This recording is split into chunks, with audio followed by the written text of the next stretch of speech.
പ്രഹ്ലാദൻ എന്ന് പറയുന്ന കഥാപാത്രം, കഥകൾ നമുക്കെല്ലാവർക്കും അറിയുന്നതാണ്. പ്രഹ്ലാദൻ എന്ന കുട്ടി ഭഗവാന്റെ ഭക്തിയിൽ അടിയുറച്ച് ദൃഢതയോടെ ജീവിച്ചപ്പോൾ അച്ഛൻ നേരെ ഭഗവാന് വിരോധമായി, ശത്രുവായി. അങ്ങനെ കുട്ടിയെ കൊല്ലാൻ ശ്രമിക്കുന്ന അച്ഛൻ, എവിടെയുണ്ടടാ നിന്റെ വിഷ്ണു എന്ന ചോദ്യത്തിന് തൂണിനെ ചൂണ്ടിക്കാണിക്കുമ്പോൾ ആ തൂണിൽ നിന്ന്, വെട്ടിപ്പിളർന്ന തൂണിൽ നിന്നും ഉഗ്ര രൂപമായി നരസിംഹം വരുന്ന കഥകളൊക്കെ കുട്ടിക്കാലം മുതലേ നമ്മുടെയൊക്കെ ഉള്ളിൽ പതിഞ്ഞ കഥകളാണ്. ഇവിടെ ഈ കഥകൾ ഒക്കെ കേൾക്കുമ്പോഴും ഒരു വശത്ത് ഭക്തി നമ്മൾ ഒരു വിശ്വാസമായി കൊണ്ട് നടക്കുമ്പോഴും, അതായത് പണ്ട് പ്രഹ്ലാദനെ രക്ഷിച്ച ഭഗവാൻ എന്നെയും രക്ഷിക്കുമാറാകട്ടെ എന്നുള്ള ഒരു ഭക്തി, ആ ഭക്തി പറയുന്ന പേര് വിശ്വാസം ഊന്നിയ ഭക്തിയാണ്. എന്നാൽ ഈ വിശ്വാസം എന്ന വാക്ക് പലപ്പോഴും നമ്മൾ മനസ്സിലാക്കാതെ ഉപയോഗിക്കുന്ന ഒരു വാക്കാണ്. അതിൻ്റെ അർത്ഥതലങ്ങളിലേക്ക് നമുക്ക് അറിയാത്തത് കൊണ്ട് പോവാറില്ല. നമ്മളതിനെ ഒരു ബാഹ്യമായി കണ്ട് പോകുന്നവരാണ്. ഇവിടെയാണ് പ്രഹ്ലാദന്റെ ഭക്തി എങ്ങനെയാണ് പ്രഹ്ലാദന്റെ ജീവിതത്തെ രക്ഷിച്ചത്, അനുഗ്രഹിച്ചത്, ഇത് നമ്മൾ ശരിക്കും അറിയേണ്ടതുണ്ട്. അതിനാണ് നമ്മൾ ഭാഗവതം പഠിക്കേണ്ടതുള്ളത്. പലപ്പോഴും ഭാഗവതം കേട്ടു പോകുന്നത് കൊണ്ടായിരിക്കും കഥകൾ മാത്രമായി തീരുന്നത് പ്രഹ്ലാദ ചരിത്രത്തില്. എന്നാൽ ഭാഗവതം പഠിക്കുമ്പോഴാണ്, മനസ്സിലാക്കുമ്പോഴാണ് എന്താണ് യഥാർത്ഥ ഭക്തി, ഏത് ഭക്തി ഉള്ളത് കൊണ്ടാണ് പ്രഹ്ലാദനെ ഭഗവാൻ അനുഗ്രഹിച്ചത് എന്ന് നമുക്ക് മനസ്സിലാവുക. എന്നൊന്നുകൂടി വ്യക്താക്കാം. അതായത് നമുക്ക് കഥകളൊക്കെ കേട്ടിട്ടുള്ള ഒരു വിശ്വാസത്തിലും ഭക്തി കൊണ്ട് നടക്കാം, അല്ലെങ്കിൽ ഇതെല്ലാം വേണ്ട രീതിയിൽ മനസ്സിലാക്കിയിട്ട് അറിഞ്ഞിട്ട് പഠിച്ചിട്ടും ഭക്തി കൊണ്ട് നടക്കാം. ഭഗവാൻ പറയുന്നത് ഏറ്റവും സർവശ്രേഷ്ഠമായ ഭക്തി അറിഞ്ഞുകൊണ്ട് നടക്കുന്ന ഭക്തിയാണ്, ജ്ഞാനഭക്തിയാണ്. ഇത് ഗീതയിലെ 7-ാം അധ്യായത്തിൽ ഭഗവാൻ പറയുന്നുണ്ട്. 4 തരം ഭക്തന്മാര് എന്നെ വന്ന് തൊഴുന്നുണ്ട്. 4 തരം ഭക്തന്മാരാണ് ഒരു ക്ഷേത്രത്തിൽ വന്ന് തൊഴുതു പോകുന്നത് എന്നാണ്. അതുകൊണ്ട് ഇത് നല്ലവണ്ണം നമ്മൾ മനസ്സിലാക്കണം. ഭഗവാൻ തന്നെ തൻ്റെ മുന്നിൽ വരുന്ന ഭക്തന്മാരെ വിലയിരുത്തുന്നുണ്ട്. ഭഗവാൻ തന്നെ ഒരു സ്ക്രീനിങ് ചെയ്യുന്നുണ്ട്, സ്കാനിങ് ചെയ്യുന്നുണ്ട്. ഭഗവാൻ തൻ്റെ മുന്നിൽ വരുന്ന ഭക്തന്മാരെ ഒബ്സർവ് ചെയ്യുന്നുണ്ട്, നിരീക്ഷിക്കുന്നുണ്ട്. ഏത് തരം ഭക്തന്മാരെയാണ് ശരിക്കും ഭഗവാൻ ഇഷ്ടം? ഇതെങ്ങനെ നമുക്കറിയാം? എന്താണോ ഭഗവാന്റെ വാണി അത് ശ്രദ്ധിച്ചല്ലേ പറ്റുള്ളൂ. രാവിലെ പറഞ്ഞില്ലേ, ശാസ്ത്രം പ്രമാണം തേ. ഭഗവാൻ പറയുന്നത് ഉൾക്കൊള്ളുക, അല്ലെ? അതല്ലേ ശരി. നമ്മുടെ വ്യാഖ്യാനത്തിനല്ലല്ലോ പ്രസക്തി. ഭഗവാൻ എന്താണോ പറഞ്ഞത് അതിനെ എടുക്കുക. ഭഗവാന്റെ പ്രമാണമായ വാക്കുകളാണ് ഗീതയിലും ഭാഗവതത്തിലും പറഞ്ഞിട്ടുള്ളതെങ്കിൽ കൃഷ്ണന്റെ സന്ദേശമായി എടുക്കേണ്ടത് ഭഗവത്ഗീതയും ഭാഗവതവുമാണ്. അവിടെയാണ് നമ്മൾ ഹിന്ദുക്കള് ഭാഗ്യം കെട്ടവരായത്. കാരണം ഇതര മതങ്ങൾക്കൊക്കെ അവരുടെ ഗ്രന്ഥപരിചയം ഉണ്ടായപ്പോൾ ഹിന്ദുവിനെ അങ്ങനെ ഒരു ഗ്രന്ഥപരിചയം ഉണ്ടാവാതെ പോയി. പാരൻസ് അത്ര ഒരു കെയർ ചെയ്തില്ല. അധിക പേരും തൊഴുതു പോകുന്ന ഭക്തിയിലേക്ക് ഒതുങ്ങിപ്പോയി. ഇതിൽ മാറ്റം വരും. കാരണം ഈ തൊഴുതു പോകുന്നൊന്നും അധികകാലം നിൽക്കില്ല. കാരണം കുറെ കഴിഞ്ഞാൽ ആളുകളിൽ മാറ്റങ്ങളും പരിവർത്തനങ്ങളും. ഇപ്പൊ തന്നെ നോക്കൂ നിങ്ങൾ, പണ്ട് വിഷ്ണു സഹസ്രനാമം ജപിക്കുന്നതിനേക്കാൾ കൂടുതൽ ഇന്ന് ജപിക്കുന്നുണ്ട്, അല്ലേ? ലളിതാ സഹസ്രനാമം പണ്ട് ജപിച്ചതിനേക്കാൾ ഇന്ന് കൂടുതൽ ആളുകൾ ജപിക്കുന്നുണ്ട്. കഴിഞ്ഞ വർഷം അമേരിക്കയിലെ ഡാലസിൽ 10,000 പേരാണ് ഗീത ചൊല്ലാൻ പങ്കെടുത്തത്. 10,000 ആളുകൾ. മനസ്സിലായില്ലേ? അപ്പൊ നോക്കൂ, ഓരോ വർഷം കൂടുന്തോറും ഇതിലേക്കുള്ള ആളുകളുടെ താല്പര്യം കൂടി വരികയാണ്. അത് ഗുരുവായൂർ ദേവസ്വത്തിന്റെ ഭാഗവത പുസ്തകം എടുത്ത് നോക്കിയാൽ തന്നെ കാണാൻ പറ്റും. ഓരോ വർഷം കൂടുന്തോറും അവര് പ്രിന്റ് ചെയ്ത് ഇറക്കുമ്പോഴേക്കും അത് ചൂടപ്പം പോലെ വിറ്റ് പോവുകയാണ്. അപ്പൊ അതിന്റെ അർത്ഥം ആളുകൾക്ക് ഇതിനോടുള്ള ഒരു താല്പര്യം കൂടി വരികയാണ്. ആളുകൾ ഇതിലേക്കാണ് ഇറങ്ങി വരുന്നത്. അപ്പോൾ ഇവിടെ വിഷയത്തിലേക്ക് വരാം. 4 തരം ഭക്തന്മാരാണ് തന്നെ തൊഴാൻ വരുന്നതെന്ന് ഭഗവാൻ പറഞ്ഞിരിക്കുന്നു. ഇത് ഗീതയില് 7-ാം അധ്യായത്തില് 16-ാമത് ശ്ലോകമാണോ 14-ാമത് ശ്ലോകമാണോ? 16-ാമത് ശ്ലോകം. ചതുർവിധ ഭജന്തേ മാം. ചതുർവിധം എന്നൊക്കെ പറഞ്ഞാൽ നിങ്ങൾക്ക് മനസ്സിലാവും. ചതുർവിധം എന്ന് പറഞ്ഞാൽ 4 വിധത്തിലുള്ള ആളുകൾ. ചതുർവിധ ഭജന്തേ മാം. മാം ഭജന്തേ മാം, എന്നെ ഭജിക്കുന്നുണ്ട്, ഭജിക്കാൻ വരുന്നുണ്ട്. ക്ലിയർ? ആരൊക്കെയാണ് ഈ 4? ആർത്തോ, അർത്ഥാർത്ഥി, ജിജ്ഞാസു, ജ്ഞാനി. ആരൊക്കെയാണ്? ആർത്തോ, അർത്ഥാർത്ഥി, ജിജ്ഞാസു, ജ്ഞാനി. അപ്പൊ നോക്കൂ നിങ്ങള്. അപ്പൊ നമ്മൾ ഇതിനൊരു ഓർഡറിൽ ആക്കുകയാണെങ്കിൽ ആദ്യത്തേത് അർത്ഥാർത്ഥി എന്ന് പറയും. അർത്ഥം അർത്ഥിക്കുന്നവൻ. അർത്ഥം എന്ന് പറഞ്ഞാൽ കാര്യങ്ങളൊക്കെ സാധിച്ചു കിട്ടണം. എനിക്ക് അർത്ഥമുണ്ടാവണം, എനിക്ക് സമ്പത്തുണ്ടാവണം, എനിക്ക് പുരോഗതി ഉണ്ടാവണം. അപ്പം ഒരു ചെറുപ്പത്തിലൊക്കെ എല്ലാവരുടെയും പ്രാർത്ഥന അതാണ്. എഡ്യൂക്കേഷൻ വേണം, പരീക്ഷ പാസ്സാവണം, ജോലി കിട്ടണം, ഇന്റർവ്യൂ പാസ്സാവണം. ആണോ അല്ലയോ? എല്ലാവർക്കും അർത്ഥാർത്ഥികളാണ് നമ്മളൊക്കെ. പിന്നൊരു പ്രായമായി കഴിഞ്ഞാൽ തുടങ്ങും അർത്ഥമൊന്നും വേണ്ട, ഇനിയിപ്പോ അനർത്ഥം പോയി കിട്ടണം. അപ്പൊ ആർത്തന്മാരായി തീർന്നു. ഈ പ്രായമായിട്ടുള്ള ആളുകൾക്ക് പിന്നെന്താ പ്രാർത്ഥിക്കാനുള്ളത്? ഓരോരോ സങ്കടങ്ങള്, ആരോഗ്യ പ്രശ്നങ്ങള്, ഫാമിലി പ്രശ്നങ്ങള്, ഇതൊക്കെ ആര് തീർത്തു കൊടുക്കണം? ആര്?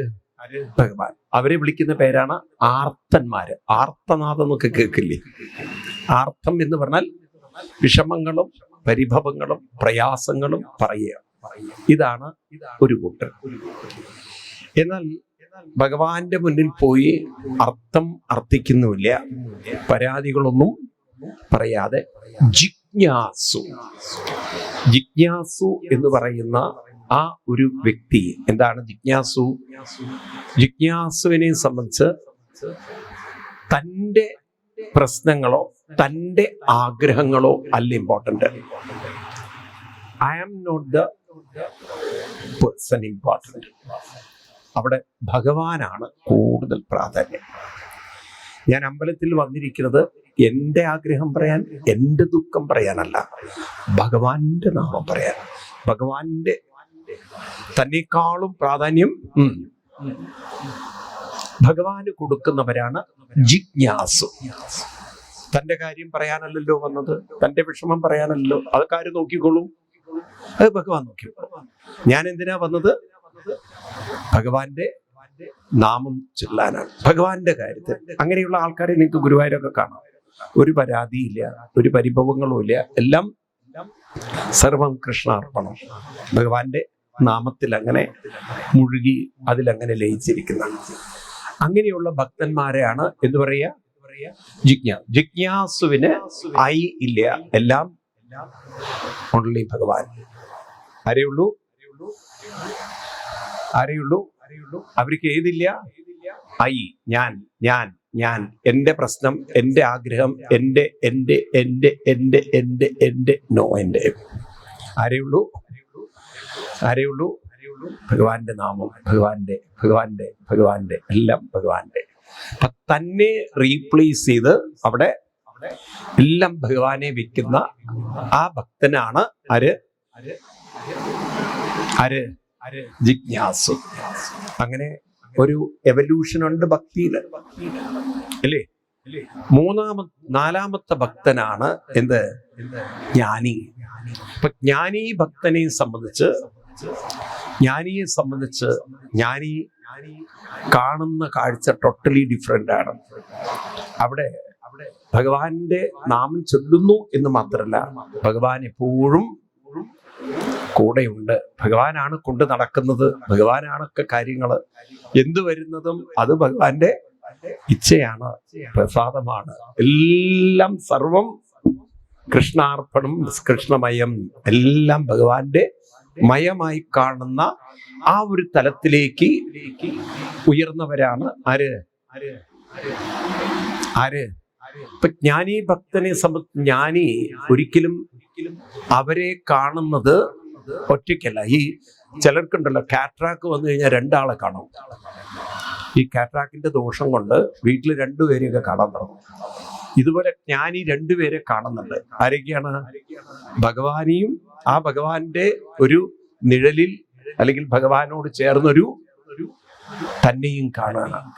അപ്പൊ താൻ ഒറ്റയ്ക്കല്ല, താൻ ഭഗവാന്റെ ഒരു അംശമായി, ഭഗവാന്റെ ഒരു ഭാഗമായി, അങ്ങനെ ഒരു പൂർണ്ണതയെ അല്ലെങ്കിൽ ഒരു ശക്തിയെ, ഒരു ചൈതന്യത്തെ തന്നിൽ തന്നെ കാണാൻ സാധിക്കുന്ന ഭക്തരാണ് ആര്? ജ്ഞാനി ഭക്തര്.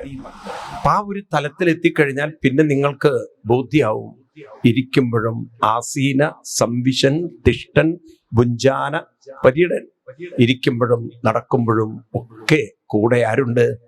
അപ്പൊ ഭഗവാൻ ഒരു അമ്പലത്തിലെ ശ്രീകോവിലിൽ മാത്രം ഒതുങ്ങി നിൽക്കുന്ന ആളല്ല. ഭഗവാൻ ആണ് നിങ്ങളെ മുഴുവൻ നിറഞ്ഞു നിൽക്കുന്നത്. നിങ്ങൾ അതിൻ്റെ ഒരംശമായി, ഒരു ഭാഗമായി നിൽക്കുന്നു. ഈ ഒരു വിഷൻ നമ്മുടെ തലയിൽ ഉറയ്ക്കുന്ന ഒരു കാലം നമ്മൾ ആരായി മാറി? ഏത് ഭക്തനായി മാറി? ജ്ഞാനി ഭക്തനായി മാറി എന്ന് പറയാണ്. ഇപ്രകാരം 4 തരം ഭക്തന്മാരുണ്ട്. ഇതിൽ ഏറ്റവും ഇഷ്ടം ആരെയാണ് ഭഗവാന് എന്ന് ചോദിച്ചാൽ അടുത്ത വരി പറയുന്നു നോക്കൂ. തേഷാം ജ്ഞാനീ നിത്യയുക്ത ഏകഭക്തിർ വിശിഷ്യതേ പ്രിയോഹി ജ്ഞാനിനോത്യർത്ഥം അഹം സജ മമ പ്രിയ. എനിക്ക് ഏറ്റവും ഇഷ്ടം ആരാണ്? എന്റെ മുന്നിൽ വന്ന് ആഗ്രഹം പറയുന്ന ഭക്തനെ അല്ല, എന്റെ മുന്നിൽ വന്ന് പരാതി പറയുന്ന ഭക്തനെ അല്ല. എനിക്ക് ഏറ്റവും ഇഷ്ടം ഏത് ഭക്തനെയാണ്? ജ്ഞാനീ ഭക്തനെയാണ്. അപ്പൊ അതിനർത്ഥം ഭഗവാൻ പറയുന്നത്, എന്നെ നിങ്ങൾ മുന്നിൽ കണ്ടു പോകുന്ന ആ ഭക്തിയിലെത്തരുത്. നിങ്ങളിൽ തന്നെ എന്നെ നിങ്ങൾ കാണാൻ സാധിക്കണം. നിങ്ങളിൽ എന്നെ കാണാൻ സാധിക്കും. ആ കാഴ്ചയിലേക്ക് എത്താൻ വേണ്ടിയാണ് നിങ്ങൾ ഉണരേണ്ടത്, ഉയരേണ്ടത്. അപ്പൊ നോക്കൂ, എത്രമാത്രം പണിയെടുക്കണം അതൊക്കെ ഒന്ന് കിട്ടിക്കിട്ടാൻ. തന്നിൽ തന്നെ ഭഗവാനെ കാണാനുള്ള ആ ഒരു തലത്തിലേക്ക് ഉയരാനാണ് ഭഗവാൻ നമ്മളോട് പറയുന്നത്. അപ്പൊ അത് എവിടെ നിന്ന് തുടങ്ങണം?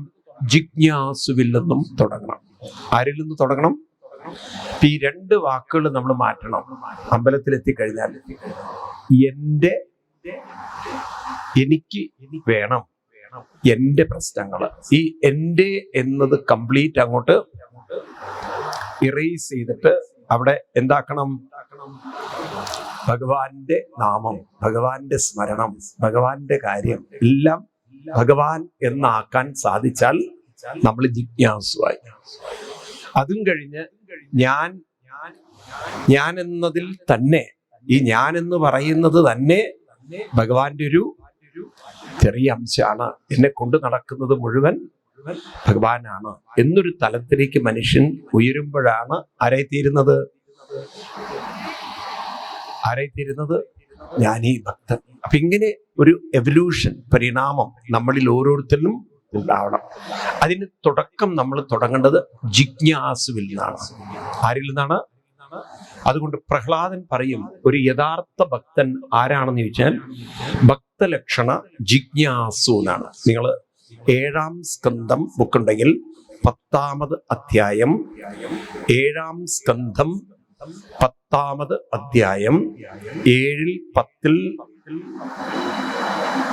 7-ാം സ്കന്ധം 10 3-ാം ശ്ലോകം. ഭക്തലക്ഷണതു ജിജ്ഞാസ. ഭക്തന്റെ ലക്ഷണം ജിജ്ഞാസു ആണ്. അപ്പൊ ഭഗവാന്റെ നാമം ജപിക്കുവാൻ, ഭഗവാന്റെ നാമത്തിൽ ഉറയ്ക്കുവാൻ, ഭഗവാന്റെ നാമത്തിൽ ലയിക്കുവാൻ, ഇതിനാണ് ഞാൻ ക്ഷേത്രത്തിൽ പോകുന്നതെന്ന ഒരു വ്യക്തമായ ബോധം നമ്മുടെ ഉള്ളിൽ ഉണ്ടാവണം. മനസ്സിലായില്ലേ? ഇതിനൊക്കെയാണ് നമ്മൾ ഈ ഭാഗവതം കേൾക്കുന്നത്. അപ്പൊ അവിടെ ഞാനുമില്ല, എൻ്റെ ഇതുമില്ല. ഏത് രണ്ടും ഇല്ല? ഞാനുമില്ല, എൻ്റെ ഇതുമില്ല. എൻ്റെ ഇതൊന്നും പറയാനല്ല എവിടെ പോകുന്നത്? ആരുടെ കാര്യം മാത്രം? ഭഗവാന്റെ കാര്യങ്ങൾ മാത്രം. അങ്ങനെ ആ ജിജ്ഞാസുവായ ഒരു ഭക്തൻ നിരന്തരമായ ആ ഒരു അനുഷ്ഠാനം കൊണ്ടു നടക്കുമ്പോൾ അതിൻ്റെ പരിണാമമാണ് ജ്ഞാനീ ഭക്തൻ. അപ്പൊ ഭഗവാൻ ഇവിടെ പഠിപ്പിക്കുന്നത് ശ്രദ്ധിക്കണം. ഏതു വ്യക്തിക്കും ഈ പരിണാമത്തിലൂടെ കടന്നു പോവാൻ സാധിക്കും. ഹിന്ദുമതം പഠിപ്പിക്കുന്ന ഒരു വലിയ ലെസൺ, എല്ലാവരും ഭഗവാനിലേക്ക് ഉയരാൻ യോഗ്യരാണ്. ഇവിടെ ആരും യോഗ്യരല്ലാത്തവരായി പറയൂ ഇല്ല. ഈ സനാതന ധർമ്മം എന്നത് ഏറെ തെറ്റിദ്ധരിക്കപ്പെട്ട ഒരു സംസ്കാരമാണ്. അതിൽ പ്രധാനമായിട്ട് ഈ ജാതീയത എന്നൊരു ചിന്ത ഒരു കാലഘട്ടം ഉണ്ടായിരുന്നു, തീർച്ചയായിട്ടും ഇല്ല എന്നില്ല. പക്ഷെ ഇപ്പോഴും മനുഷ്യന്റെ ഉള്ളിൽ ആ ജാതീയ ചിന്തകൾ അങ്ങനെയൊന്നും വിട്ടുപോകുന്നില്ല. അതിന് വിട്ടുപോക്കുകയും വേണ്ട, അതവിടെ നിന്നോട്ടെ. മനസ്സിലായില്ലേ? ഇനിയിപ്പോ അത് വേർപ്പെടുത്തിയിട്ടും മനുഷ്യന്റെ ഉള്ളിൽ നന്നായിട്ടില്ലെങ്കിൽ ജാതീയത പോയിട്ടും കാര്യമില്ല.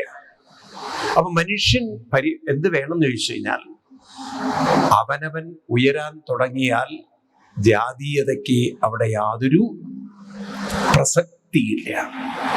ജാതീയത നിലനിൽക്കുന്നത് മനുഷ്യൻ കഴിവുകെട്ട് ദുർബലനാകുമ്പോഴാണ്. കഴിവുള്ളവരുടെ ജാതി ആരും നോക്കാറില്ല, അന്വേഷിക്കാറില്ല. ഉണ്ടോ? ഇപ്പൊ നിങ്ങൾ അസുഖം വന്ന് ഡോക്ടറെ അടുത്ത് പോകുമ്പോൾ ഡോക്ടറോട് ചോദിക്കുക നിങ്ങളുടെ ജാതി ഏതാന്നുള്ളത്. ഉണ്ടോ? അവിടെ ജാതിക്ക് വല്ല പ്രസക്തി ഉണ്ടോ?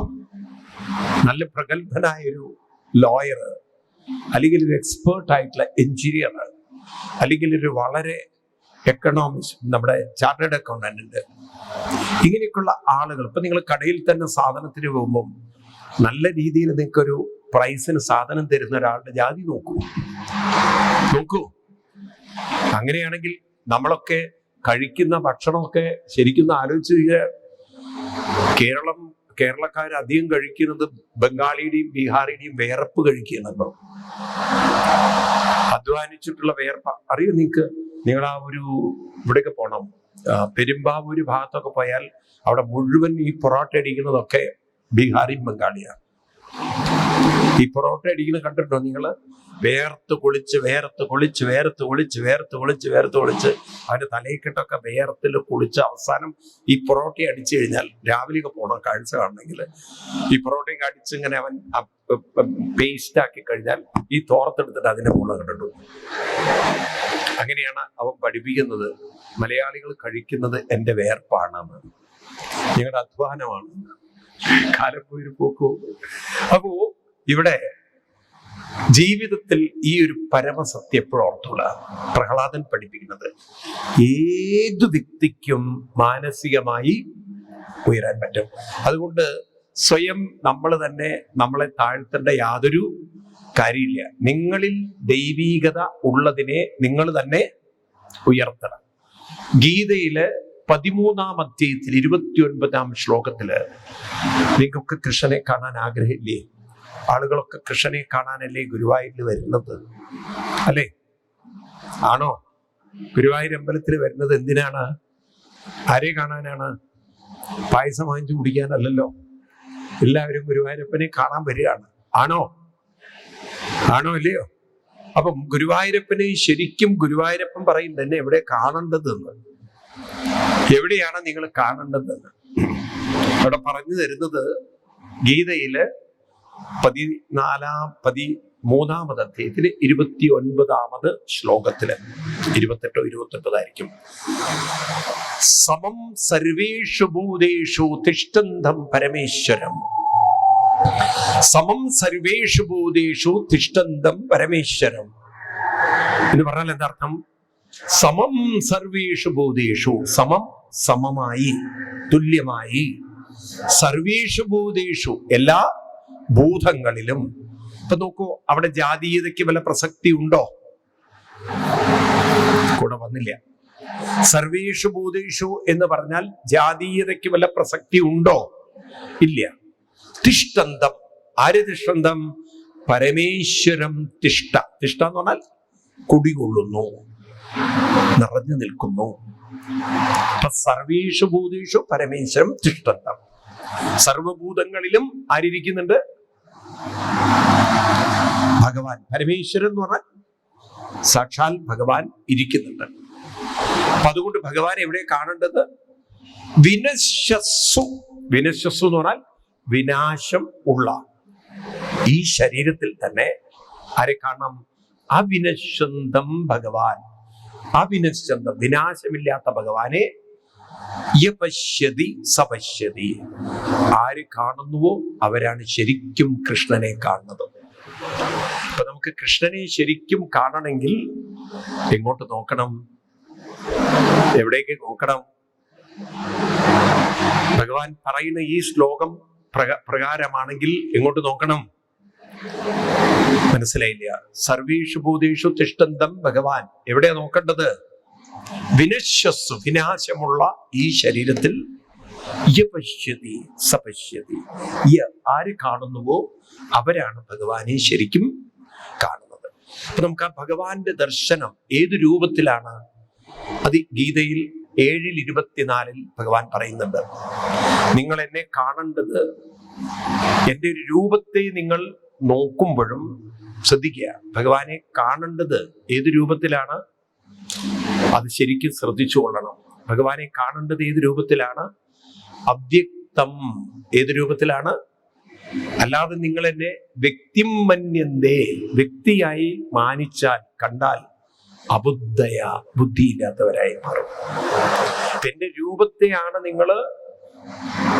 രൂപത്തെയാണ് നിങ്ങൾ ദൈവമായി കാണുന്നതെങ്കിൽ നിങ്ങൾ ബുദ്ധിയില്ലാത്തവരായി മാറും. അപ്പൊ രൂപത്തെ കാണുന്നത് എന്തിനാണ്?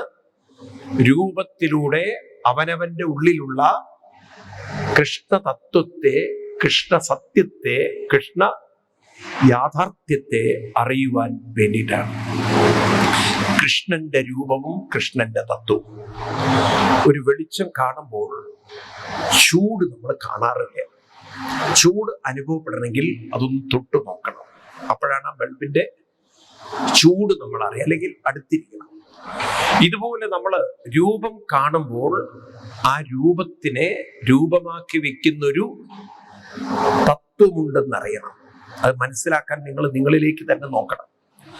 അതായത് കൃഷ്ണനെ കൃഷ്ണനാക്കി നിലനിർത്തുന്ന തത്വവും നമ്മളെ നമ്മളാക്കി നിലനിർത്തുന്ന തത്വവും, ഈ ശരീരത്തിൽ പ്രാണൻ ചലിക്കണമെങ്കിൽ ബോധം ഉണ്ടാവണം.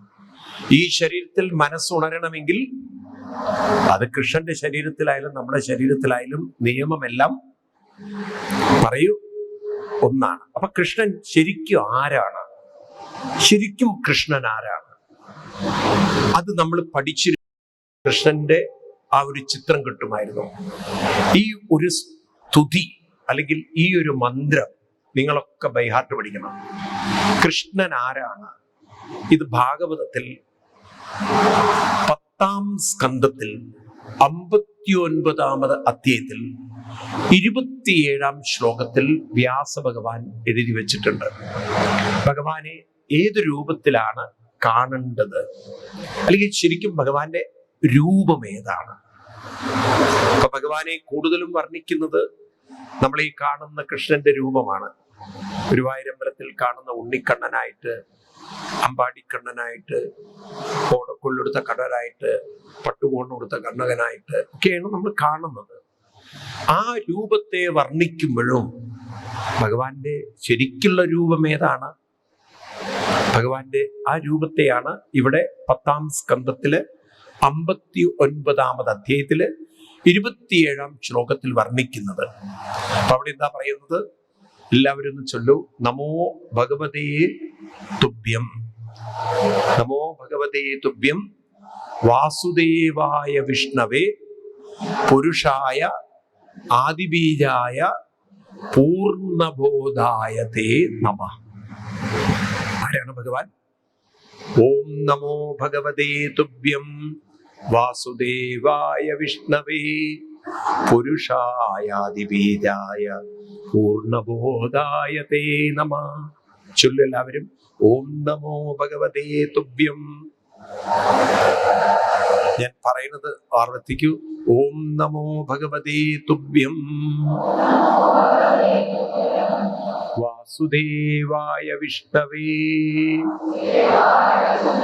പുരുഷായാദിബീജായ പൂർണ്ണബോധായ തേ നമഃ. പൂർണ്ണബോധായ തേ നമഃ. പൂർണ്ണബോധായ തേ നമഃ. ഭഗവാൻ ആരാണ്?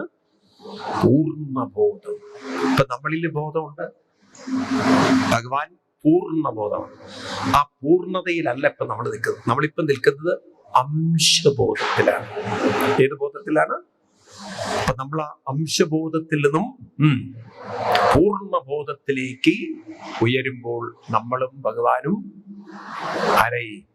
ഒന്നായി. ഒന്നായ നിന്നൈക രണ്ടെന്നു കണ്ടളവിൽ ഉണ്ടായൊരിന്റെ പദമിണ്ടാവതല്ല മമ. പണ്ടേ കണക്ക വരുവാൻ നിൻ കൃപാവലികൾ ഉണ്ടാകയെങ്കലിക നാരായണായ നമ. ഒന്നായ നിന്നൈക. ഒന്നായിരുന്നു, പിന്നെ രണ്ടായി. ഇനി വീണ്ടും പണ്ടേ കണക്ക വരുവാൻ, വീണ്ടും അങ്ങയിലേക്ക് എത്തിച്ചേരുവാൻ കൃപാവലികൾ അത് ഉണ്ടാക വേണം എന്ന് പറയുന്ന പോലെ നമ്മളൊക്കെ മനസ്സിലാക്കണം. നമ്മൾ ജിജ്ഞാസുവായി അവസാനം ജ്ഞാനീ ഭക്തനായി മാറണം. അപ്പൊ ഇവിടെ ആർക്കും അവരുടെ മനസ്സിനെ എന്ത് ചെയ്യാൻ പറ്റും? ഉയർത്തിയെടുക്കാൻ പറ്റും. അപ്പൊ ചില ക്ലാരിറ്റി മതി നിങ്ങൾക്ക്, വേറൊന്നും വേണ്ട. എന്താണ് ഈ ക്ലാരിറ്റി? പ്രഹ്ലാദൻ പറയുന്നത് ഭഗവാൻ ആരോടാണ് കൂടുതൽ കാരുണ്യം കാണിക്കുക എന്നുള്ളതാണ്. ഇപ്പൊ നിങ്ങളുടെ വിചാരം അമ്പലത്തിൽ തിക്കും തിരക്കൊക്കെ കൂട്ടി മുന്നിൽ പോയി തൊഴുന്നവരെയാണ് ഭഗവാൻ കുറച്ച് പരിഗണിക്കുക എന്നുള്ളതാണ്. ഇപ്പൊ ചിലവരാണെങ്കിലും ഒട്ടും ഇക്കാര്യത്തിൽ ക്ഷമ കാണിക്കില്ല. എത്ര ഇടിക്കാൻ പറ്റും അത്ര ഇടിക്കും. ചിലവരാണെങ്കിൽ മുന്നിൽ നിൽക്കുന്നവന്റെ തോളിൽ കയറിയിട്ട് നിന്നിട്ടാ തൊഴുക. കാരണം നമുക്ക് അതിലൊരു ഭ്രാന്തുണ്ട്. ഇത്തിരി ഉണ്ടോ? ദീപാരാധന സമയത്ത് ആൾക്കാർക്ക് എവിടുന്ന് ഇത്തിരി ഭ്രാന്ത് കയറുമെന്ന് എനിക്കറിയില്ല. എങ്ങനെയെങ്കിലും ഇടിച്ച് കയറി തൊഴുത് കണ്ടില്ലേ? ആ കുംഭമേളയ്ക്ക് 10-30 ആൾക്കാർ പാവം അവിടെ തീർന്നു. ക്ഷമ വേണം. ആളുകള് ഈ ക്ഷമയില്ലാത്ത ഭക്തി കൊണ്ട് നടക്കുന്നതിന് കാരണം അവരത്ര തെറ്റിദ്ധരിക്കുകയാണ് ഭഗവാൻ മുന്നിലാണ്. അവരറിയുന്നില്ല ഭഗവാൻ ഉള്ളിലാണെന്ന്. ഇപ്പൊ നിങ്ങൾ അമ്പലത്തിലൊക്കെ പോകുമ്പോൾ പഠിക്കണം. എന്ത്? ഭഗവാൻ മുന്നിലാണെന്ന് മനസ്സ് പറയുമ്പോൾ ഉടനെ പറയണം ഭഗവാൻ ഉള്ളിലാണ്, ഉള്ളിലാണ്, ഉള്ളിലാണ്. അതിങ്ങനെ പറയണം. മുന്നിലാണെന്ന് പറയുമ്പോ നിങ്ങൾ പറയണേയില്ല. ഉള്ളിലാണ്, ഉള്ളിലാണെന്ന് ഉറപ്പിക്കണം. വീണ്ടും വീണ്ടും ഉറപ്പിക്കണം. കാരണം മനസ്സത് മറന്നുപോയി കളയും. അപ്പൊ അങ്ങനെ ഉള്ളിലാണെന്ന ബോധം, അതെന്താണ് ഉള്ളിൽ എന്ന് പറഞ്ഞാൽ? നോക്കൂ നിങ്ങൾ, എന്തൊരു അത്ഭുതമാണ്. നിങ്ങൾക്കത് താല്പര്യം വേണം പഠിക്കാൻ.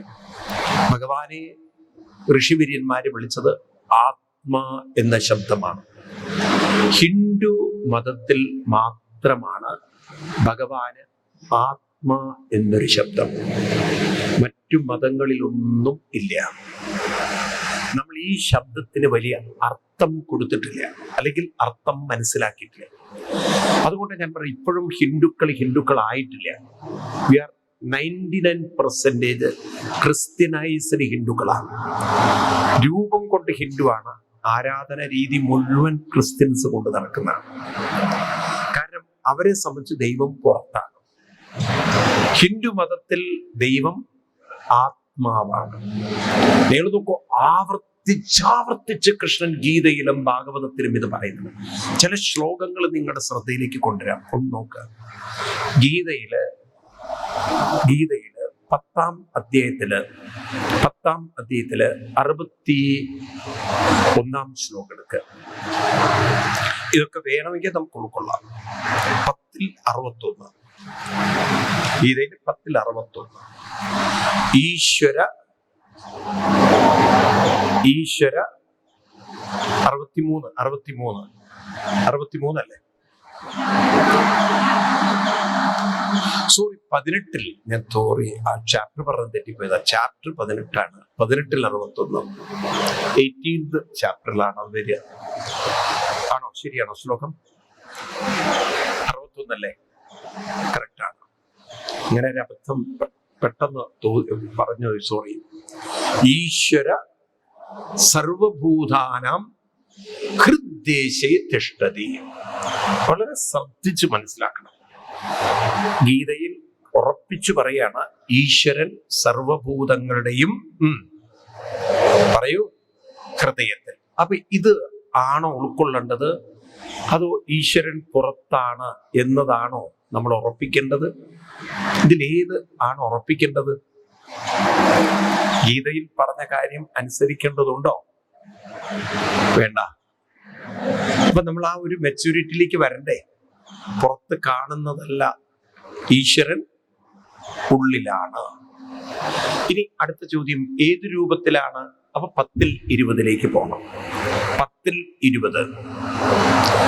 അവിടെ 10ൽ 20 പറയുന്നു, അഹം ആത്മാ ഗുഡാകേശ. അത്രയും മതി. ഞാൻ ആത്മാ രൂപത്തിൽ സർവഭൂതാശയസ്ഥിത, എല്ലാവരുടെയും ഉള്ളിലിരിക്കുന്നു. അപ്പൊ ഈ ഭഗവാൻ ആത്മരൂപത്തിലിരിക്കുന്നു എന്ന് പഠിപ്പിക്കുന്ന മതമാണ് ഇത്. അവർക്ക് പറയൂ, ഹിന്ദു മതം. ഇത് ക്രിസ്ത്യൻ മതത്തിലുമില്ല, ഇസ്ലാം മതത്തിലുമില്ല. അവർക്കൊക്കെ ഈശ്വരൻ എന്ന് പറയുന്നത് പുറത്താണ്, സ്വർഗസ്ഥനായ പിതാവാണ്. മനസ്സിലായില്ലേ? നമുക്ക് ഈശ്വരൻ ആത്മരൂപേണ ഭാതി. ഈശ്വരോ ഗുരുരാത്മേതി മൂർത്തിഭേദ വിഭാഗിനി വ്യോമവത് വ്യാപ്തദേഹായ ദക്ഷിണാമൂർത്തയേ നമ. 5 വയസ്സുള്ള പ്രഹ്ലാദൻ ഭഗവാനെ എവിടെയാ കണ്ടത്? ഭഗവാൻ എവിടെയാണെന്നാണ് പ്രഹ്ലാദൻ പഠിച്ചത്? ഭാഗവതം 7ാം സ്കന്ധം 6ാം അധ്യായം 2ാം ശ്ലോകം. ഇത് പ്രഹ്ലാദൻ അസുര കുട്ടികൾക്ക് പറഞ്ഞു കൊടുക്കുക. ഭാഗവതം 7ാം സ്കന്ധം 6ാം അധ്യായം 2ാം ശ്ലോകം. ഇത് ഭാഗവതത്തിൽ പ്രഹ്ലാദൻ അസുര കുട്ടികൾക്ക് പറഞ്ഞു കൊടുക്കുക. അവിടെ പറഞ്ഞു കൊടുക്കുന്നത് എന്താണ്? യദാഹി പുരുഷസ്യേഹ വിഷ്ണോ പാദോപസർപ്പണം യദേശ സർവഭൂതാനാം പ്രിയ ആത്മ ഈശ്വര സുഹൃത്. ഈ ഒരു വരി ഓർത്താൽ മതി. പ്രിയ ആത്മ ഈശ്വര സുഹൃത്ത്. പ്രിയ ആത്മസ്വരൂപത്തിലിരിക്കുന്ന ഈശ്വരനാണ് എന്റെ സുഹൃത്ത്. ഏത് രൂപത്തിൽ? വളരെ വ്യക്തമാണ്. വരികൾ ഓർപ്പാണ്. വരികൾ കണ്ടു. ഞാൻ പറയുന്നതൊന്നും ബ്ലൈൻഡിൽ എടുക്കരുത്. അതുകൊണ്ടാണ് ഞാൻ നമ്പർ കൃത്യമായി പറഞ്ഞു തരുന്നത്. 7ാം സ്കന്ധം 6ാം അധ്യായം 2ാം ശ്ലോകം ഭാഗവതത്തിൽ പറഞ്ഞതാണ് നിങ്ങൾക്ക് പറഞ്ഞു തരുന്നത്. എന്റെ ഒരു അഭിപ്രായം ഉള്ളത്, പ്രിയ ആത്മ ഈശ്വര സുഹൃത്ത്. എഴുതി വെച്ചിട്ടുണ്ടോ വ്യാസഭഗവാൻ? എന്താ മിണ്ടാത്ത നിങ്ങള്? കാണുന്നുണ്ടോ വരികള്? അതാണോ ഉൾക്കൊള്ളേണ്ടത്? പ്രിയ ആത്മ ഈശ്വര എന്ന് പറയും എല്ലാവരും. ആത്മ ഈശ്വര. ഏത് രൂപത്തിലാണ് ഭഗവാനെ കാണുന്നത്? ആത്മരൂപത്തിൽ. ഇനി വ്യാസഭഗവാൻ തന്നെ കൃഷ്ണനെ കാണാൻ നമ്മളോട് പറയുന്ന വരികൾ, ഇത് ശ്രീശുഖ ബ്രഹ്മർഷി പരീക്ഷത്തിനോട് പറയണം, കൃഷ്ണനെ അങ്ങ് ശരിക്കും കാണണമെന്ന്, ഗുരുവായൂരപ്പനെ കാണണമെന്ന്. ഏത് രൂപത്തിലാ കാണാൻ പറയുന്നത് അറിയോ? 10ാം സ്കന്ധം 14ാം അധ്യായം 56ാം ശ്ലോകം. 10ാം സ്കന്ധം 14ാം അധ്യായം 55ാം ശ്ലോകം.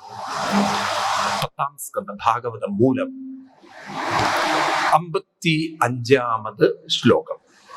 കൃഷ്ണം ഏനം അവേഹിത്വം ആത്മാനം അഖിലാത്മനാം. ഹേ പരീക്ഷിത് മഹാരാജൻ, കൃഷ്ണനെ ഗുരുവായൂരപ്പനെ ശരിക്കും കണ്ടാലും, അങ്ങേക്ക് ഗുരുവായൂരപ്പനെ ശരിക്കും കാണണം എന്നുണ്ടെങ്കിൽ, അറിയണം എന്നുണ്ടെങ്കിൽ, അനുഭവിക്കണം എന്നുണ്ടെങ്കിൽ, ആസ്വദിക്കണം എന്നുണ്ടെങ്കിൽ, അടുക്കണമെന്നുണ്ടെങ്കിൽ, അങ്ങേ ആ ഗുരുവായൂരപ്പനിലേക്ക് അലിയിപ്പിക്കണമെന്നുണ്ടെങ്കിൽ, സമർപ്പിക്കണമെന്നുണ്ടെങ്കിൽ, കൃഷ്ണം അവേഹി, കൃഷ്ണനെ കണ്ടാലും കൃഷ്ണനെ അറിഞ്ഞാലും എവിടെ കാണുന്നത്? ആത്മാനം അഖിലാത്മനാം. ഏത് വാക്കാ ഉപയോഗിച്ചത്? ആത്മാ എന്ന വാക്കാണ്. ഇവരൊക്കെ, ഈ മഹാന്മാരൊക്കെ ഭഗവാനെ ഏത് രൂപത്തിൽ കാണാനാണ് പറഞ്ഞിരിക്കുന്നത്? ഈ ആത്മാ എന്നുള്ള ശബ്ദം, ഇത് നമ്മൾ അത്ര പ്രാധാന്യം കൊടുത്തിട്ടില്ല. മുന്നിൽ കാണുന്ന ഒരു വിഗ്രഹ രൂപത്തിൽ കണ്ട് തൊഴുതു പോവാനാണോ പറഞ്ഞിരിക്കുന്നത്? പറയൂ, ആണോ? അല്ല. അപ്പം ആത്മാ എന്ന ശബ്ദത്തിന്റെ അർത്ഥം പിടികിട്ടണം നമുക്ക്. ഇതെങ്ങനെയാണ് ഋഷിവര്യന്മാര് ഈ ശബ്ദങ്ങളൊക്കെ രൂപപ്പെടുത്തിയത്? സംസ്കൃത ഭാഷയ്ക്കുള്ളൊരു പ്രത്യേകത. സംസ്കൃത ഭാഷ, ചൈനയുടെ ഭാഷ നിങ്ങൾ കേട്ടിട്ടുണ്ടാവും, ചൈനീസ് ലാംഗ്വേജ് എന്നുള്ളത്. അത് മുഴുവൻ പിക്ചറൈസ്ഡ് ഭാഷയാണ്. അപ്പൊ അവര് ടെമ്പിൾ എന്ന് എഴുതുകയാണെങ്കിൽ ആ ടെമ്പിൾ എന്നുള്ള ആ എഴുത്ത് തന്നെ ടെമ്പിളിന്റെ ഒരു മോഡലായിരിക്കും. അവരുടെ ചിത്രങ്ങളൊക്കെ അങ്ങനെയാണ്. സോ എന്താണോ അവർ പറയാൻ ഉദ്ദേശിക്കുന്നത്, ആ പറയുന്നത് ആ ലാംഗ്വേജിൽ തന്നെ. ഇപ്പൊ വീട് എഴുതുകയാണെങ്കിൽ, ഇപ്പൊ നമ്മൾ വീട് എഴുതുകയാണെങ്കിൽ വീടുമായിട്ട് ഒരു ബന്ധമില്ല. പക്ഷെ അവര് വീട് എഴുതുക, ഹൗസ് എഴുതുകയാണെങ്കിൽ അത് ആ ചിത്രങ്ങൾ അത് വീടിന്റെ ഒരു രൂപത്തിലായിരിക്കും. അതാണ് ഈ ചൈനീസ് ലാംഗ്വേജിന്റെ ഒരു പ്രത്യേകത. സംസ്കൃത ഭാഷയുടെ പ്രത്യേകത എന്ന് വെച്ചാൽ ഓരോ അക്ഷരത്തിനും അർത്ഥമുള്ള ഭാഷയാണ് സംസ്കൃതം. ഓരോ അക്ഷരത്തിനും. അതാണ് സംസ്കൃതത്തിന്റെ ഏറ്റവും വലിയൊരു പ്രത്യേകത. ഈ പ്രപഞ്ചത്തെ സംസ്കൃതത്തിൽ വിളിക്കുക ജഗത്ത് എന്നാണ്. ഈശാവാസ്യ ഉപനിഷത്തിലെ ഫസ്റ്റ് മന്ത്രം എടുത്ത് നോക്കി കാണാം. ഈശാവാസ്യമിതം സർവം യത്കിഞ്ച ജഗത്യാം ജഗത് തേന തെക്തേന ഭുഞ്ജീത മാ കൃതകസ്യ സിദ്ധ. ജഗത്ത്, ഈ ജഗത്ത് എന്നുള്ള വാക്ക് 5000 വർഷം മുമ്പ് പ്രപഞ്ചത്തിനിട്ട പേരാണ് ഭാരതീയര്. ജഗത്ത് നമ്മളൊക്കെ കോമൺലി ഉപയോഗിക്കുന്ന വാക്കാണ്, അല്ലേ? ജഗത്ത്. ഈ ജഗത്തില് ആരാ ഉള്ളത്? ഈ ജഗത്ത് എന്നൊക്കെ നമ്മൾ പറയാറുണ്ട്. അമ്മയെ വിളിക്കുന്ന, ദേവി വിളിക്കുന്ന പേര് ജഗദംബ വിളിക്കാറുണ്ട്, ഇല്ലേ? പലർക്കും പേരുണ്ട്. പാലക്കാട് നിങ്ങൾ അഗ്രഹാരത്തിൽ പോയ ഒരുപാട് ജഗദമ്മമാരെ കാണാം. ജഗദംബിക, ജഗദംബ, ഇല്ലേ? ജഗത്ത് എന്നുള്ള വാക്ക്.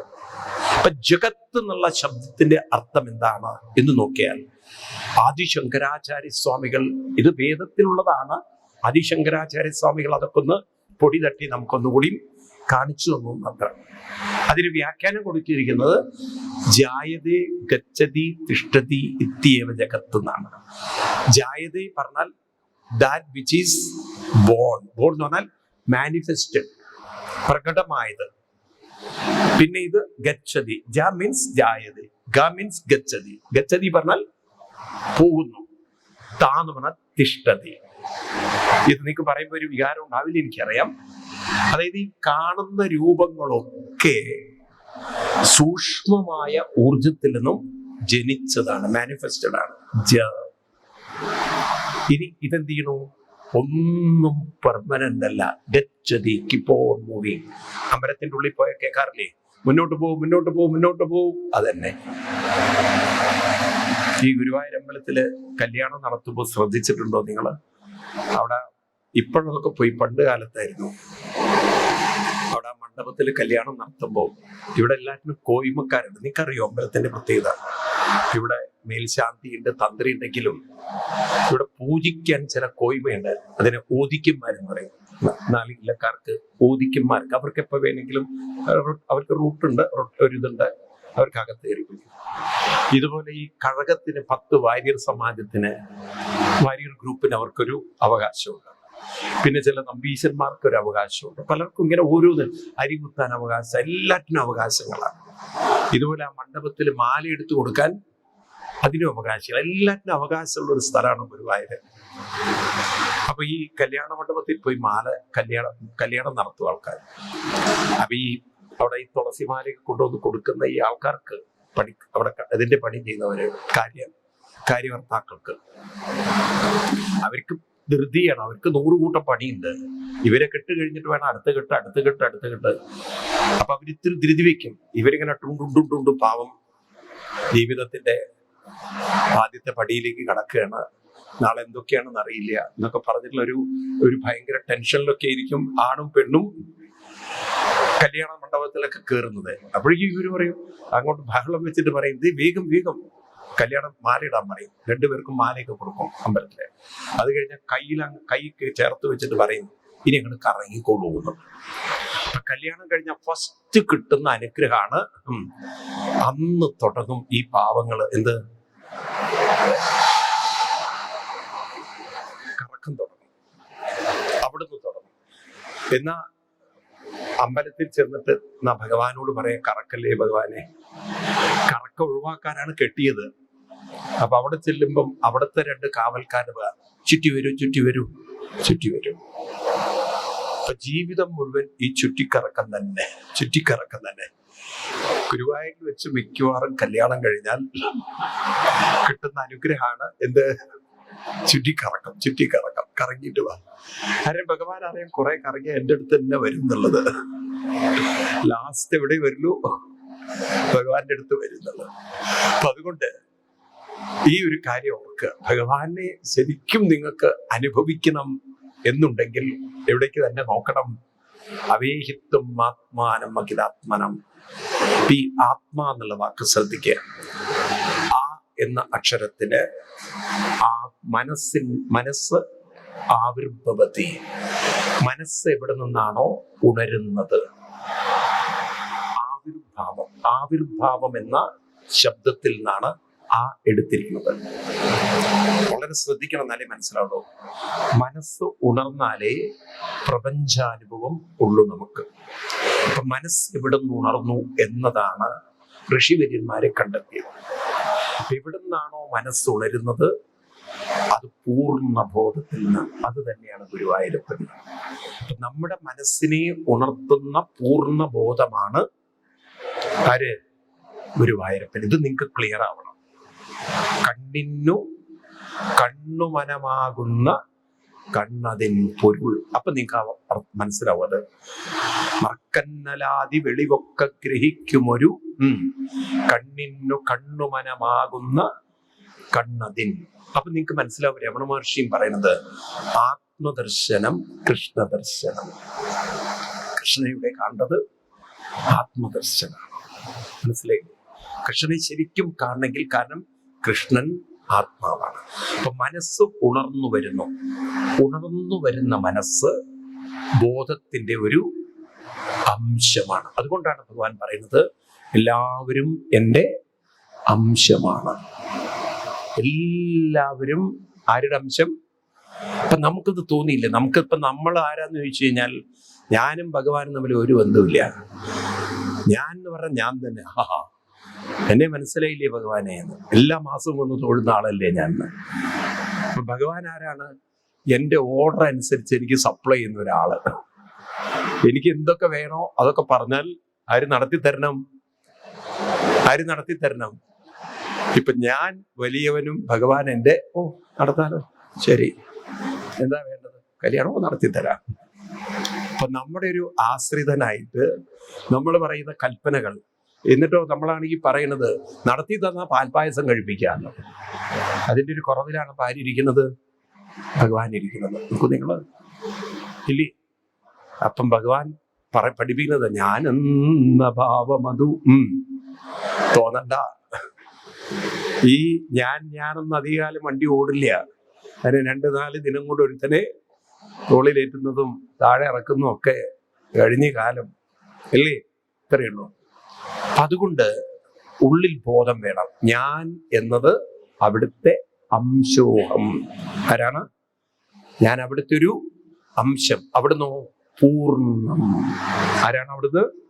പൂർണ്ണബോധം. ഞാൻ അവിടുത്തെ ഒരു ആ അംശമായ എന്നെ ഉണർത്തിയത് ആരാണ്? ഗുരുവായൂരപ്പ അങ്ങാണ്. ആ ആവിർഭവം താന്നുണത്തിഷ്ട. ഏതൊരു ബോധമാണോ മനസ്സിനുയർത്തിയത് ആ ബോധത്തിലാണ് മനസ്സ് നിലനിൽക്കുന്നത്. അതാണ് ഏതൊരു ബോധമുള്ളത് കൊണ്ടാണോ മനസ്സ് ഉറങ്ങുന്നത്, ലയിക്കുന്നത്, മീളനം ചെയ്യുന്നത്, അതാണ് ഭഗവാൻ. അപ്പൊ മനസ്സ് ഉണർന്ന് നിലനിർന്ന് ഉറങ്ങുന്നത് ഏതൊരു പൂർണ്ണ ബോധത്തിലാണോ അതാണ് ഭഗവാൻ. അതുകൊണ്ട് ഭഗവാനെ വിളിക്കുന്ന പേരാണ് പരം ആത്മ. മനസ്സിനെ വിളിക്കുന്ന പേരാണ് ജീവ ആത്മ. പൂർണ്ണബോധത്തിൽ നിന്നും വന്ന മനസ്സ് ജീവാത്മാവും, ഭഗവാൻ മനസ്സിനെ ഉണർത്തിയ ബോധം ഭഗവാൻ പരം ആത്മ. ഇനി ഞാൻ പറഞ്ഞ ശ്ലോകങ്ങൾ നമുക്ക് 2 സ്ഥലത്ത് നിങ്ങൾക്ക് കാണിച്ചു തരാം. ഒന്ന്, ഒരുപക്ഷെ നിങ്ങളതിൽ ഫസ്റ്റ് വോളി ഉണ്ടാവില്ലെങ്കിൽ, ഇന്നലെ നമ്മൾ ധ്രുവന്റെ സ്തുതി പറഞ്ഞപ്പോൾ 4-ാം സ്കന്ധം 9-ാം അധ്യായം 6-ാം ശ്ലോകത്തില് ധ്രുവന്റെ സ്തുതി പറഞ്ഞപ്പോൾ, ധ്രുവന്റെ സ്തുതി എല്ലാവരും പഠിക്കണമെന്നൊക്കെ ഞാൻ പറഞ്ഞു. യോന്ത പ്രവിശ്യ മമവാചമിമം പ്രസുപ്തം സഞ്ജീവയത്യഖില ശക്തിധരസ്വതാംനാം അന്യാം ച ഹസ്തചരണശ്രവണത്വഗാദിൻ പ്രാണൻ നമോ ഭഗവതേ പുരുഷായ തുഭ്യം. എന്താർത്ഥം? യോ അന്തപ്രവിശ്യ, ഉള്ളിൽ പ്രവേശിച്ച്, പ്രസുപ്തം വാചം സഞ്ജീവയതി. പ്രസുപ്തം എന്ന് പറഞ്ഞാൽ, സുപ്തം എന്ന് പറഞ്ഞാൽ ഉറങ്ങുന്ന, വാചം എന്ന് പറഞ്ഞാൽ മനസ്സിനെ ആരാണോ ജീവയതി ഉണർത്തുന്നത്. ഉറങ്ങിക്കിടക്കുന്ന മനസ്സിനെ ആരാണോ ഉണർത്തുന്നത്, ആരാണോ ഇതിനെ നിലനിർത്തുന്നത്, ആരാണോ ഇതിനെ ലയിപ്പിക്കുന്നത്, അത് തന്നെയാണ് എൻ്റെ ഗുരുവായൂരപ്പൻ എന്ന് ധ്രുവൻ പറയുകയാണ്. ഇനി ഗീതയിലും കൃഷ്ണൻ ഇത് തന്നെ പറയാണ്. 15-ാം അധ്യായത്തിൽ 15-ാം ശ്ലോകത്തില് ഭഗവത്ഗീതയില്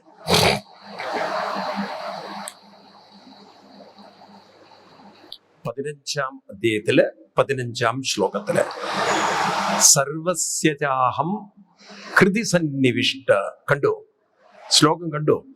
സർവസ്യ ഹൃദി സന്നിവിഷ്ട. ഞാൻ എവിടെ ഇരിക്കുന്നത്? സർവസ്യ. സർവസ്യ എന്ന് പറഞ്ഞാൽ ദേവസ്യയുടെ ഏട്ടനാണോ?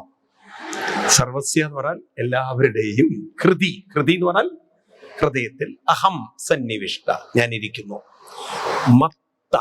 മത്ത എന്ന് പറഞ്ഞാൽ എന്നിൽ നിന്നാണ്, പൂർണ്ണബോധമായ എന്നിൽ നിന്നാണ് സ്മൃതി, മനസ്സ് ഉണരുന്നത്, സ്മൃതിയിലേക്ക് വരുന്നത്. സ്മൃതി എന്താണ്? ജ്ഞാനം. ഇപ്പൊ നമുക്ക് ജ്ഞാനം എന്ന് പറഞ്ഞാൽ ഇവിടെ അർത്ഥം ബോധം.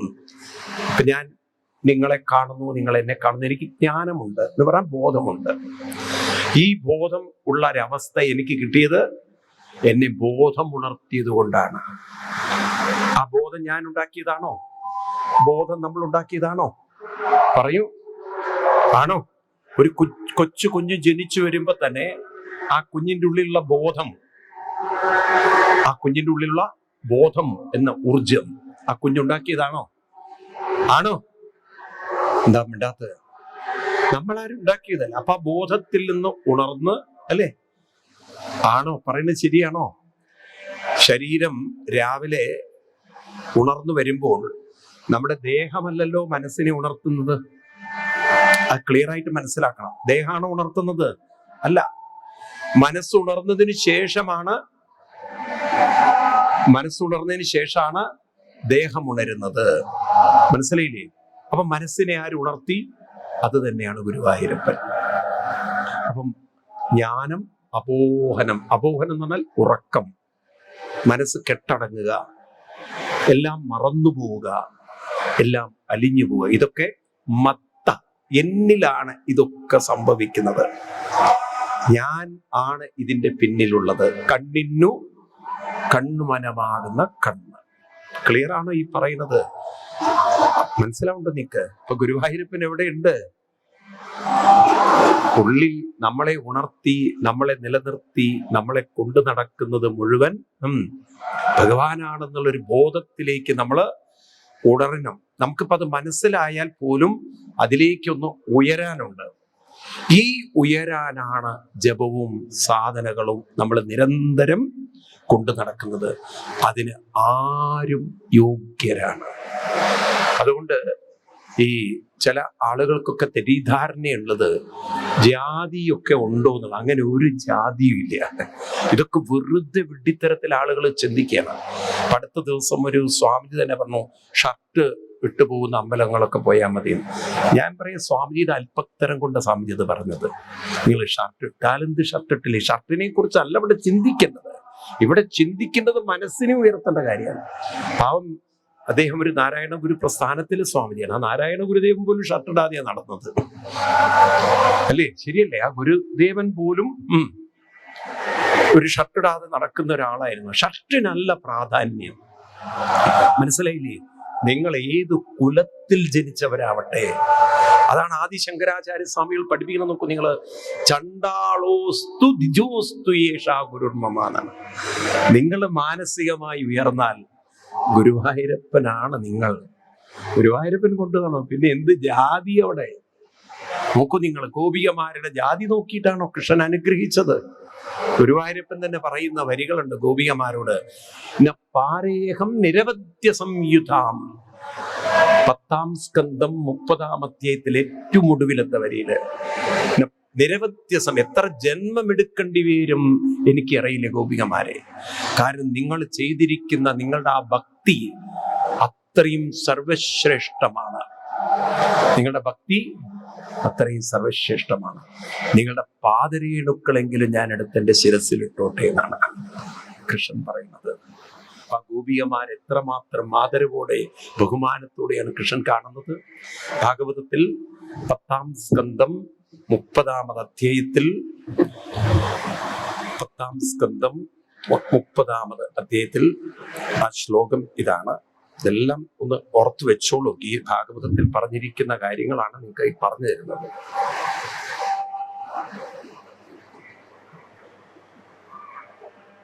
എനിക്കൊരു സംശയം, ഞാൻ പറഞ്ഞത് 30-ലല്ല, ഞാൻ പറഞ്ഞതിൽ എനിക്കൊരു സംശയം തോന്നിയത് 32-ാം ശ്ലോകത്തില് 32-22 അവിടെ പറയും, പാരേഹം നിരവധ്യ സംയുതാം സ്വസാധകൃത്യം വിബുധായുഷാഭി. നിങ്ങൾ ചെയ്തിരിക്കുന്ന നിങ്ങളുടെ ആ മഹത്തരമായ ഭക്തിക്ക് എനിക്ക് പ്രതിക്രിയ, തിരിച്ചൊരു പ്രത്യുപകാരം ചെയ്യാൻ വിബുധായുഷം എന്ന് വെച്ചാൽ 1000 ജന്മം എടുക്കേണ്ടിയിരുന്നവർക്ക് എനിക്ക് നിങ്ങളോടുള്ള കടം തീർക്കാൻ എത്ര 1000 ജന്മങ്ങൾ എടുക്കേണ്ടി വരും. മാപജൻ ദുർജരഗേഹ ശൃംഖലേ സംവൃച്ഛതദ്വ പ്രതിയാത് സാധുന. ഗോപികമാരെ, നിങ്ങൾ കുടുംബജീവിതത്തിന്റെ കെട്ടുകൾക്കുള്ളിൽ ഇരുന്നു കൊണ്ട് മനസ്സെന്നിൽ അർപ്പിച്ച് ജീവിച്ച ജീവിതമുണ്ടല്ലോ, അതിന് ഞാൻ 1000 ജന്മമെടുത്താലും എൻ്റെ കടം തീരില്ല എന്നാണ്. ഇതൊക്കെ കൃഷ്ണൻ ആ ഗോപികമാരോട് പറയണമെങ്കിൽ ആലോചിച്ചു, അവരുടെ ആ ഭക്തിയുടെ പൂർണ്ണതയല്ലേ? ആണോ? അതുകൊണ്ട് ജാതി നീതി കുല ഗോത്രകം, നിങ്ങൾ ഏത് ജാതി ഏത് മതം ആണ് പെണ്ണ് ഇതൊക്കെ വിടൂ. ശങ്കരാചാര്യ സ്വാമികൾ വിവേക ചൂടാമണി പറയുന്ന വരികളാണ്.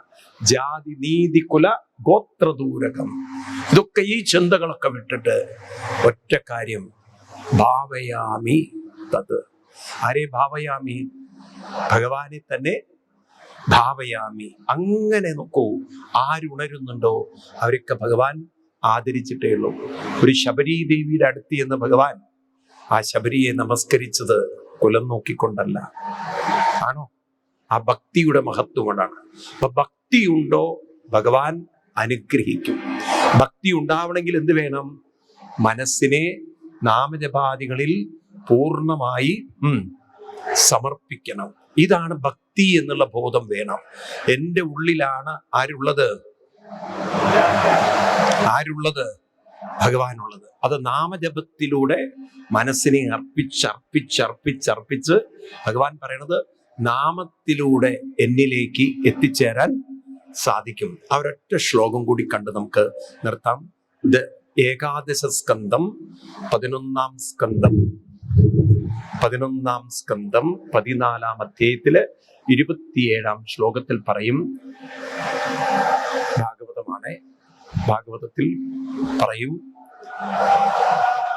വിഷയാൻ ധ്യായത ചിത്തം വിഷയേഷു വിഷജ്യതേ മാം അനുസ്മരത ചിത്തം മയ്യേവ പ്രവിലീയതേ.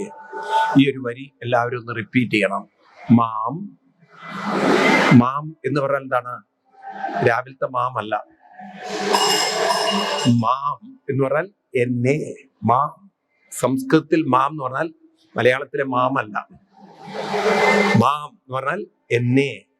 അനുസ്മരത, മാം അനുസ്മരത, അനുസ്മരിക്കുന്ന, സ്മരിക്കുന്ന, ജപിക്കുന്ന, ചിത്തം മനസ്സ്, മയി ഏവ, മയി എന്നിൽ തന്നെ, പ്രവിലീയതേ, ലീയതേ, വിലീയതേ, പ്രവിലീയതേ, എന്നിൽ തന്നെ, എന്നിൽ തന്നെ ലയിച്ചു ചേരുന്നു. അപ്പൊ ഭഗവാനിലേക്ക് എത്താൻ വേണ്ടത് എന്തേ ഉള്ളൂ? എന്തേ വേണ്ടതുള്ളൂ? നാമത്തിൽ മനസ്സിനെ ലയിപ്പിച്ചെടുക്കാൻ സാധിച്ചാൽ ആരിലേക്ക് എത്തിക്കൊള്ളും? ആരിലേക്ക് എത്തിക്കൊള്ളും? ഇത്രയും ക്ലാരിറ്റി നമുക്ക് കിട്ടിക്കഴിഞ്ഞാൽ ഇനി ആരെ കാത്തിരിക്കണം? എന്തിനു കാത്തിരിക്കണം? ആരെക്കുറിച്ച് ദുഃഖിക്കണം? എന്തിനെക്കുറിച്ചിരുന്ന് ദുഃഖിക്കണം? ജീവിതത്തിൽ ഇനി മുന്നോട്ടും പിന്നോട്ടും നോക്കരുത്. ഈ ഉറപ്പിൽ ജീവിക്കണം. നാമത്തിൽ ആത്മാർത്ഥതയോടെ മനസ്സർപ്പിച്ചാൽ ഭഗവാനിൽ എത്തിച്ചേരും. ഈ വാക്കുകൾ നമ്മുടെ തലയിൽ അങ്ങനെ ഉറപ്പിക്കണം. ഒരു സംശയമില്ലാതെ ദൃഢതയോടെ പോവാൻ സാധിച്ചാൽ ആർക്കാരെ തോൽപ്പിക്കാൻ പറ്റും? വിധിക്ക് പോലും നമ്മളെ അവർക്ക് പറയൂ തോൽപ്പിക്കാൻ സാധിക്കും. ഇത് മനസ്സിലായാൽ പിന്നെന്താ ആത്മഹത്യ? ഇത് മനസ്സിലായാൽ പിന്നെ ആർക്ക് നിങ്ങളെ അസ്വസ്ഥമാക്കാൻ സാധിക്കും? മനസ്സ് ആർക്കും കൊടുക്കരുത്. മനസ്സ് പലർക്കും കൊടുക്കുന്നോണ്ടാണ് അവരൊക്കെ പന്താടിക്കുന്നത്. മനസ്സിലായില്ലേ? കല്യാണം കഴിക്കുമ്പോൾ തന്നെ എൻ്റെ ഹൃദയം നിങ്ങളെയാന്ന് പറഞ്ഞ് കൊഞ്ചിച്ചെന്നാൽ അവൻ ആറാട്ട് കളിക്കില്ലേ? മനസ്സിലായില്ലേ? എന്നിട്ട് ദാരുകവധത്തിനെ ചീത്ത പറയുകയാണ്. അപ്പം അതുകൊണ്ട് അവനവന്റെ മനസ്സ് ആർക്കും കൊടുക്കരുത്. അത് മൊബൈലിന് ഒട്ടും കൊടുക്കരുത്. അത് ആർക്കേ കൊടുക്കാവൂ? ഭഗവാന് കൊടുക്കാൻ അതിനൊരു തീർച്ചയായിട്ടും അനുഗ്രഹം വേണം, സുകൃതം വേണം, ഭാഗ്യം വേണം. അതിനാണ് നമ്മൾ ഈ ഭാഗവതം കേൾക്കുന്നത്.